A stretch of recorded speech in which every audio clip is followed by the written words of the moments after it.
semua seperti di rumah sendiri. Makanya ada terkenalkan hotel di Prodeo. Berarti kan memang di KPK itu senang.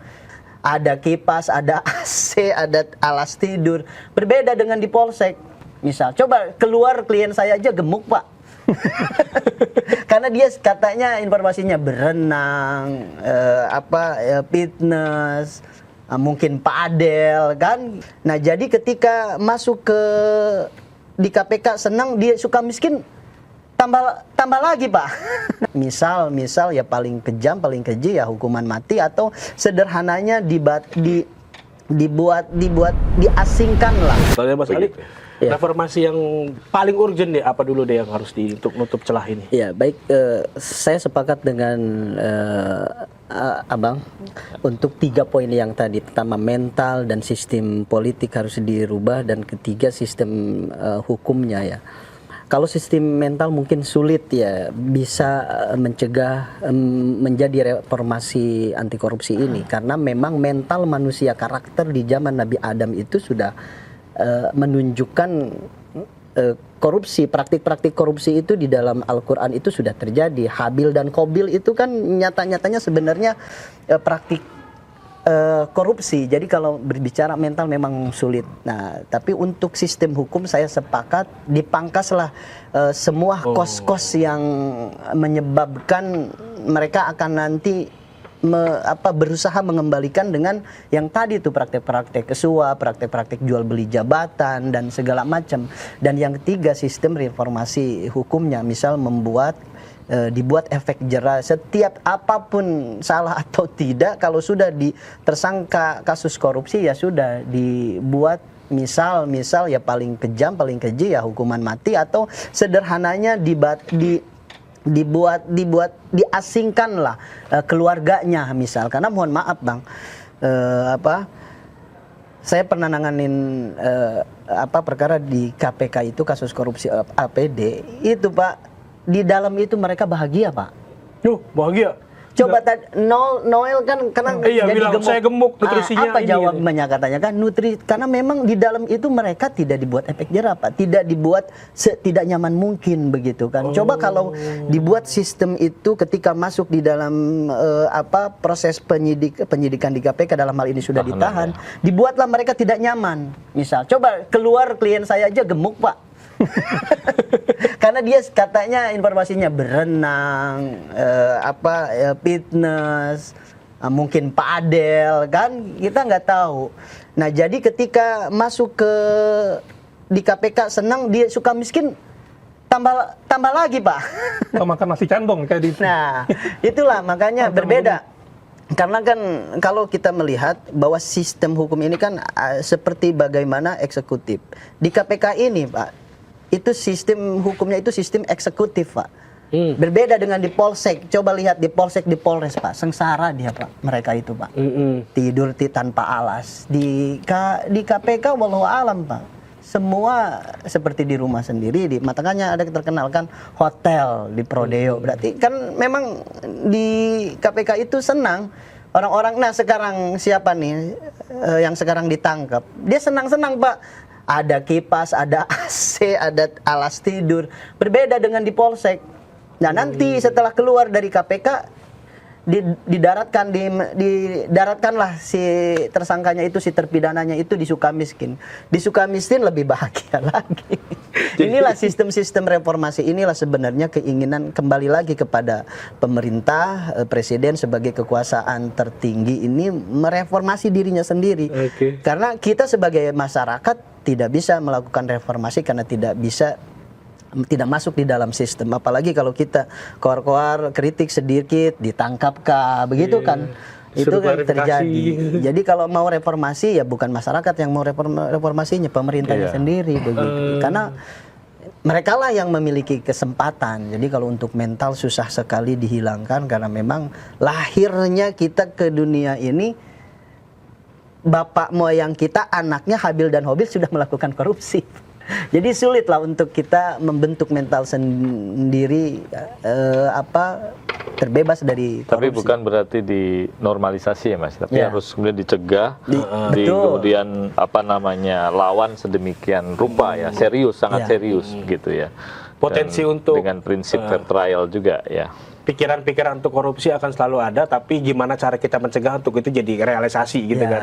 Jangan sampai itu jadi kejadian gitu kan. Betul. Karena kan kita kalau misalkan ngeliat duit banyak, wah enak nih kalau dipotong sedikit. Pasti pikiran ada, tapi kan sebisa mungkin jangan sampai kejadian nih Ya. begini gitu kan. Harus ada efek jeraknya gitu kan. Takut hukum mati misal, bila Iya. ada presiden begitu misal. Termasuk kita Mas Ali, rancangan undang-undang perampasan aset itu mesti didorong lagi Mas, supaya ada efek jerahnya buat koruptor. Nah, itu bagian itu Karena salah selama ini kan satu. masih mendem di DPR kan ketika ada perampasan Iya. aset. Yang didorong undang-undang perampasan aset. Yang muncul justru RUU disinformasi dan juga agenda asing atau apa Iya, disinformasi yang dan pada intinya adalah itu bahaya untuk membungkam kemerdekaan berpendapat, berekspresi, pengawasan masyarakat, partisipasi masyarakat dalam jalannya pemerintahan ya. Ya menarik begitu, yang kita dorong ini undang-undang yang dibutuhkan masyarakat apa, yang muncul justru undang-undang yang bermasalah.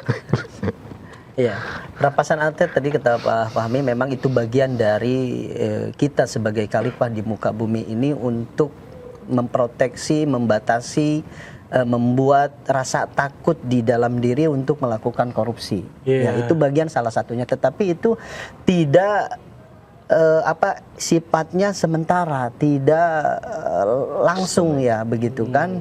Seharusnya kalau sudah melihat krisis seperti ini ya adalah misal salah satu terpidana korupsi yang dihukum mati sehingga membuat rasa sadar diri, was-was takut begitu kita kalau melakukan seperti itu, takut seperti itu. Nah sekarang kan mereka ya tidak, sudahlah di KPK juga tenang.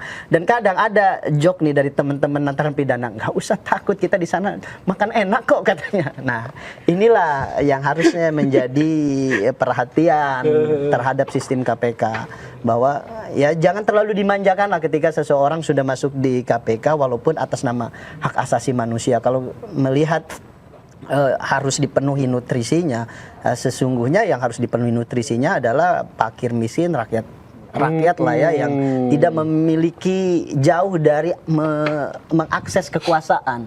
Nah kalau kayak Nol dan kayak Sudewo ini kan dia mudah melakukan akses kekuasaan. Ngapain dikasih nutrisi di dalam Pak? Seharusnya bagaimana dia itu dibuat tidak nyaman mungkin. Bagai coba lihat, gemuk kan, dan dia saya nutrisinya terpenuhi katanya Pak. Ya, di sana itu coba tanya Pak KPK, bener nggak KPK ada padel di dalam, ada kolam renang, ada tempat fitness. Aduh Pak.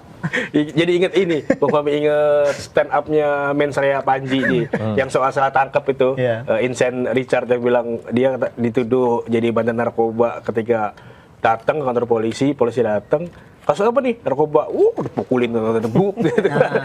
Dipukulin lagi buk. Harusnya. Setiap ada polisi, bahkan polisi yang lagi sibuk aja tuh nurunin berkasa dulu ikut pukul gitu kan.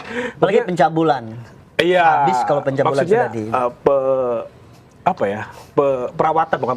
penanganan tersangka korupsi ini cukup berbeda ya antara orang yang punya jabatan Ya dengan itulah yang tadi enggak, kan gitu eksekutif tadi kan, ada sistem Meskipun hukum harus eksekutif. dicatat juga Mas, praktek-praktek penyiksaan ya yang dilakukan oleh kepolisian ya dalam kasus-kasus tadi yang disebutkan di kasus narkotika, kasus biasanya kejahatan jalanan ya. Iya, kejahatan jalanan. Itu memang praktek yang ya bukan rahasia umum lagi lah. Bukan rahasia, tapi orang banyak yang tahu dan itu seolah-olah dinormalisasi. Itu nggak boleh juga sebenarnya. Itu nggak boleh. Ya, jadi tetap harus melindungi hak-hak mereka karena ada bisa jadi mereka orang yang salah tangkap. Iya, kayak gitu. Ya. Bukan pelaku atau tersangka, pengguna atau bahkan pengedar narkotika, tapi kemudian dijebak, ditangkap gitu ya, dihajar. Nggak boleh juga kan. Makanya prinsip praduga tidak bersalah, ya prinsip proses peradilan yang jujur, adil, berintegritas itu harus dikedepankan. Iya. Karena bisa jadi sekarang ini penegakan hukum ini kan jadi alat kekuasaan. Seperti yang terjadi di demonstrasi Agustus September ini banyak sekali kasus salah tangkap. Ya di NTB itu sudah dibebaskan beberapa orang. belasan orang karena salah orang. Dan itu banyak terjadi sebetulnya. Jadi di kasus korupsi pun juga begitu, juga harus hati-hati. Makanya tadi kalau ada isu soal pidana mati, ya itu memang ancaman tertinggi di kasus korupsi yang berat, begitu misalnya di dalam keadaan darurat korupsi itu bisa dipidana mati, tapi memang tidak pernah diterapkan di Indonesia. Dan saya kira ini harus betul-betul sangat hati-hati karena bahaya kalau sampai yang dihukum mati juga salah orang, repot juga kan. Jadi memang prinsip peradilan yang jujur adilnya dikedepankan. Tetapi hukuman yang berat itu saya sangat sepakat, dan undang-undang perampasan aset yang mestinya bisa memulihkan kerugian negara, dan negara ini kan sebetulnya alatnya rakyat supaya rakyat itu terlindungi, sejahtera. Jadi sebetulnya yang rugi itu bukan negara, tapi kerugian rakyat itu harus dikembalikan, harus dipulihkan, dan dimiskinkan itu koruptor itu supaya kemudian tidak keluar jadi miliarder mereka. Ya kan? Iya, jokesnya juga kan korupsi itu jadi bisnis. Ya, lu korupsi 4 miliar, dapat 4 miliar. Penjaranya penjara cuma 4 tahun, 2 miliar keluar buat pengacara, dapat gitu kan.